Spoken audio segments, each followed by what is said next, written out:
Hello everybody, welcome back to the LIMITof ADHESION and our Round 3 GT3 League Season 2 at the Red Bull Ring. This is the 10-minute sprint race. My name is Gareth and joining me once again in commentary is Random Dave. Dave, how are you doing? Yeah, I'm alright. I mean, yeah,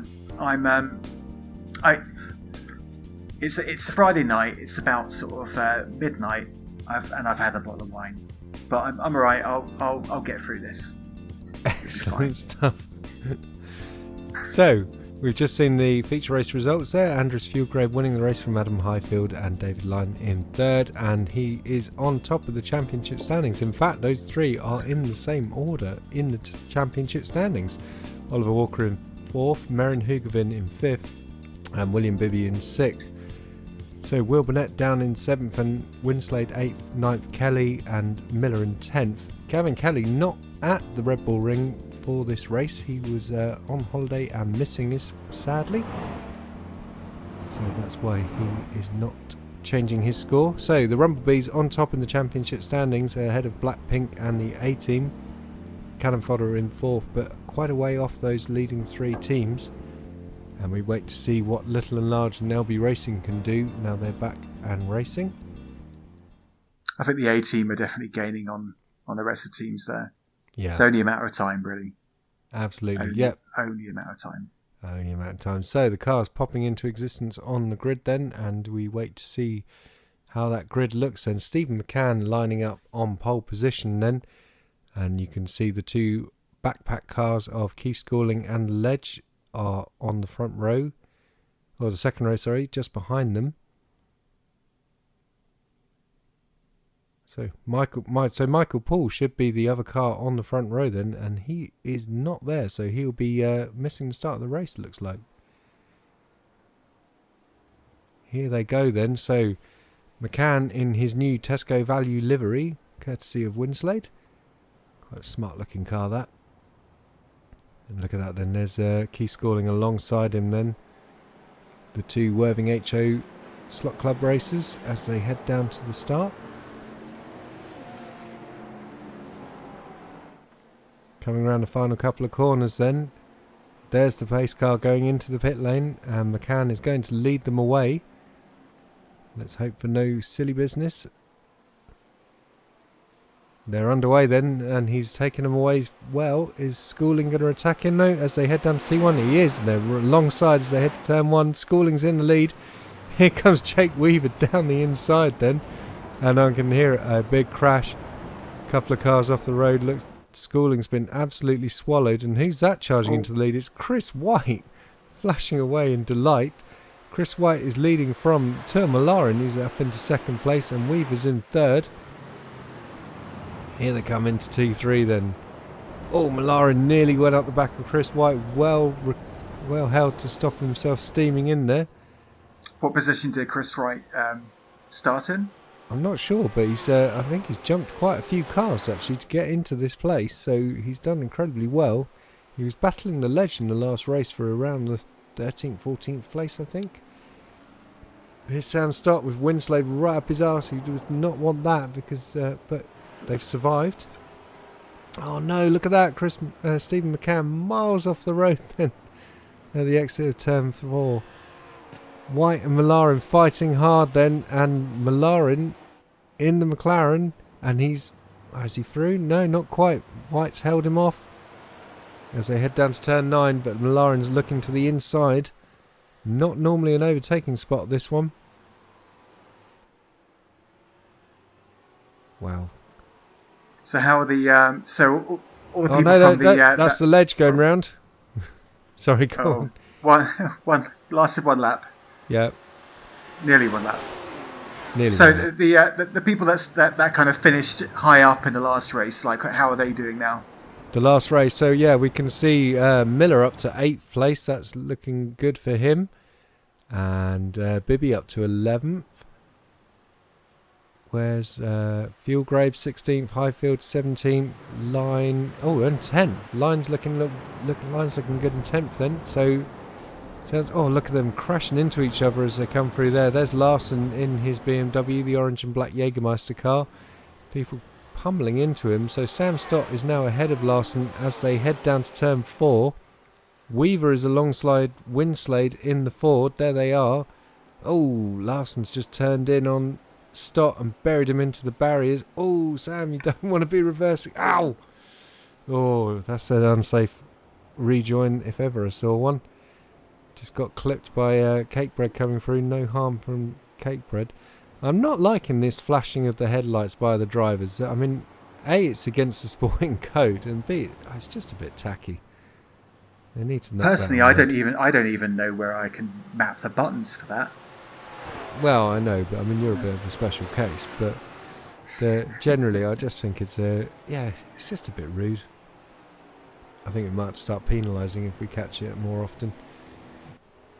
So Malarin now into the lead of the race. He didn't quite catch the move, but he's done it. And we see Malarin ahead of Chris White. Larson's running in third then. And, oh no, what's happened there? WINSLADE round, Larson round at turn 1. And wow, that's a lot of Ford missing there. Larson's just towed then. WINSLADE's having to wait to get round. He's missing both front wings. So a lot of people had to drive off track just now. So some of them may have got off tracks. Yes, there's a lot of things just gone wrong there. And Hugovin's BMW's looking rather second-hand as well. That was Burnett just getting through him as well. Here's Ollie Walker then. So Ollie's just got past Line, I think now. Yes. Because Line was ahead of Ollie just like 10 seconds ago. So that must have been just during what happened passing the WINSLADE incident. Yes, yeah, no, you're right. And there's that's Burnett in the black and pink Lamborghini, isn't it? So he's fighting hard. And what position is he in? He's just gone up to 8th place then. And he's getting round Bibby then. Surprising to see that. Wow, there's a bit of contact there. Yeah, Hugovin and Bibby just making contact there. And that's allowed Highfield to go on a run. Oh, it's looking very close between these three as they come through the final couple of corners then. All in the BMWs there. That's Hugovin, Highfield and Bibby. And they're all chasing Burnett in the Lamborghini. So WINSLADE is now in 14th after that spin, which is such a shame because I believe he was attacking for the podium against Larson when he got turned round. Well, or he drove into Larson. We need to wait and see what happened with that incident, and presumably it will go to the stewards. And that's Weaver getting it wrong. Jake Weaver spinning it round at turn 3, gets it going then. So Miller's made it up to third now. Yeah, he must have started pretty near the back. I can't remember when. 15th, 14th. Yeah, something like that. Yeah, because he was about 6th on the road, wasn't he? Oof. So here's Jake Weaver then. He's recovered from his spin, but he's under attack from Walker. Ollie Walker, isn't it? So I think Line just made contact with Walker there. Yeah, I think Line just crashed into the back of Walker. Oh, so just getting that braking zone wrong then as they come down. It's quite a tricky downhill braking zone into turn 4. You need to brake earlier than you would if that corner was flat. We see Weaver side by side with Walker, and look at this then. Chris White and Miller going at it, hammer and tongs in the two Lamborghinis. Wow, how wide does Miller want to go? Well, he's done the job though. He's up into 2nd place and just Malarin ahead, but with only a couple of laps to go and 4.6 seconds is the gap. Where's Walker going? He's all the way over the road to the inside. Is he just doing some serious defending again? He's a bit of a fan of defending air, is that guy? He likes breaking the toe. Yeah. Definitely, yeah. I noticed Line just went heavily off track there, so I'd be surprised if we didn't get an off track for that. But because it's such a short race, you can kind of get away with off tracking a little bit more. Unless he gets to slow down, of course. Wow. Yeah, well, it's a fine line, right? It's a traffic jam down there, look, between Highfield and Cakebread, Bibby, Hugovin. That's those 4 cars there. And Bibby did very well to brake, considering he was in the slipstream with all those cars as they came herring into the corner. We just saw WINSLADE's heavily damaged Ford behind them in 12th place. look at that. Is that no, it's Hugeving going off track a bit there and kicking up the dust as they came through T4. So most of the drivers that did well, got pretty high up in the first race, have done a pretty good job at making their way through the field. Yeah, they've all done it pretty much. Yeah, Chris White and Malarin are the only two who started relatively high up on this grid who are hanging on, have done a good job of it. The rest have sort of fallen back now, unfortunately, like McCann, Schooling, the Ledge.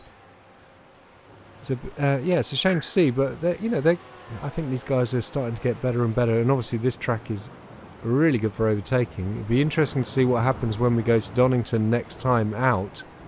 It'll be on the national course, so limited overtaking spots in a very, very short, quick lap. So it's going to be a fascinating race, and if the drivers who start on pole in the sprint really keep their act together, they might have a good chance of a really good result. Look at this then. This is Highfield attacking Weaver as they come through turn 3, and looks like he's got the run on the exit. What were you going to say? Set the fastest lap, and I don't see anybody beating that because they're all kind of battling for position, really. Yeah. But he's got a bit of clear air. He's got like sort of 3 seconds to first position. So yeah, he's taken a second out of Malarin in front. But yeah, as you say, he's I can't see him hauling that gap in though in a lap and a half, unless Malarin has a spin, and he's not unknown to have done that in a sprint race, as we saw at Imola last time out. Meanwhile, an update on the bet then. WINSLADE currently running in 11th and the Ledge running in 16th place, so this will be the first round of the bet will go to WINSLADE. Final lap of the race. Oh no, Weaver's dropped it in T9 again. The Porsche is quite susceptible to losing the rear there. It's a tricky corner for the Porsche from what we have seen in this race. It's getting close between Bibby and Highfield there, obviously, as we see right there, but also Line and Ollie. Yes. Good call. Meanwhile, Malarin then heading for what could be his maiden win, which is really cool after Sam Stott picking up his maiden win at Imola in the sprint race. So that's the 2 QRS boys could become LOA race winners in just 2 race meetings, which is fantastic. Always like seeing new winners in the LOA. So 4 tenths now between Ollie and Line. Yep. That's a close battle between them two. Not seeing that moment, but yeah, that's fairly close. Yeah. So meanwhile, we wait to see where Malarin is, and here is that battle. Then Oliver Walker in 4th place, Line in 5th. But there's not many places that Line can do it now. It looks like Oliver could be home and dry. Oh no, Bibby's off road and facing the wrong way. What an absolute disaster for the LB racer. Meanwhile though, here he comes. This is Tor Malarin. He's just picked up his first maiden victory. Congratulations to him. He's the sprint race winner at the Red Bull Ring. Rob Miller comes home for a comfortable 2nd place ahead of Chris White. Excellent to see him on the podium. I'm absolutely delighted for him. I think that could be... Is that Chris's first podium? I think it might be. Do you see how close it was there between Line and Ollie? Jeez, that is they were just side by side across the finish line. Well, they do like doing that. We remember the F3 race at Interlagos, of course. So there's Bibby bringing the car home to finish the race. And we take a look at the final classifications. And Tor Malarin wins the race ahead of Rob Miller and Chris White. Oliver Walker comes home in 4th. David Line comes home in 5th. Will Burnett was in 6th and Adam Highfield 7th. 8th was Stephen Cakebread and 9th was Jake Weaver. 10th was WINSLADE. 11th Sam Stott. Stephen McCann comes home in 12th place. Congratulations to him on a good points finish. William Bibby was in 13th and Keith Schooling was in 14th. And 15th was the Ledge, so double point scorer for the backpack. Andres Fieldgrave was in 16th. Maren Hugevin was in 17th and 18th was Larson. And let's see how that's affected the championships then. Andres Fieldgrave maintains his lead at the top, but Adam Highfield now only 3 points behind him, and Line is only a point behind Highfield, so it's incredibly tight between those three. Oliver Walker just 10 points behind Line in 4th, and Hugavin is down in 5th. He's got a little bit of work to do, but just one big race result will waltz him back up there. Burnett's in 6th, and Bibby is in 7th. 8th is Miller. 9th is Winslade. Malarin in 10th. 11th is Kelly after missing the race. Cakebread in 12th. Stott 13th. 14th is White. And let's take a look at the team standings then. Rumblebees now 269 against Blackpink's 230. The A-Team 213 points, and Cannon Fodder way down on only 119 points. So it's looking like a 3-team race then for the titles. Who's your money on? Still the A-Team? Oh yeah, definitely. I mean, you know, that they've only had 2 drivers for a couple of races now, for sure. But in terms of the Drivers' Championship, you know, let's not ignore Rob Miller, because you know, he's also missed a race, and yes, obviously Bibby has. So you know, it looks like it's between the top 3 or 4, but you know, I think Bibby and Rob are still well in there. No, I think you're right. Yeah, it's going to be a big old battle there. So just a reminder, you can find us at limitofaadhesion.com, facebook.com/limitofaadhesion. Please like and subscribe the videos. Come say hi on Discord.